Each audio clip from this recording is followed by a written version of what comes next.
Welcome to guiding growth and empowering prosperity. अब हम समझते हैं स्ट्रेटजिक एसेट एलोकेशन के बारे में।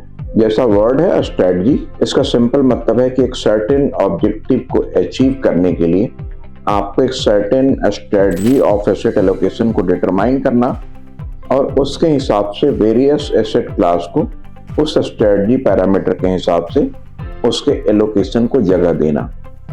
लेट सपोज आपने कोई स्ट्रेटजी तय की है जो बहुत लंबे समय की स्ट्रेटजी है और लंबे समय में गोल अचीव करने की है, और आपने डिटरमाइन किया है कि आपके पोर्टफोलियो में 60% इक्विटी होनी चाहिए, 20% डेट होनी चाहिए एंड बाकी 20% कमोडिटी होनी चाहिए।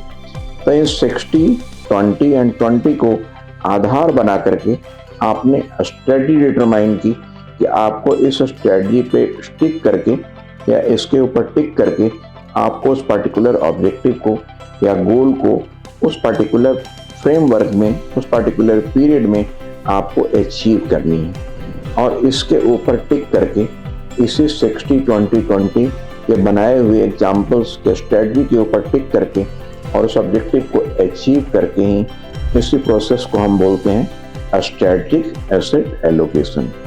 और स्ट्रेटजिक एसेट एलोकेशन हमेशा गोल्स के हमें करीब ले जाता है और गोल्स को सुचारू रूप से पहुंचाने में सक्षम माना जाता है। और इस पे टिक करके हम अपने गोल्स के साथ साथ अपने आने वाले डायरेक्शन में, आने वाले टाइम में अपने रिटर्न को भी एक विजुलाइज कर सकते हैं।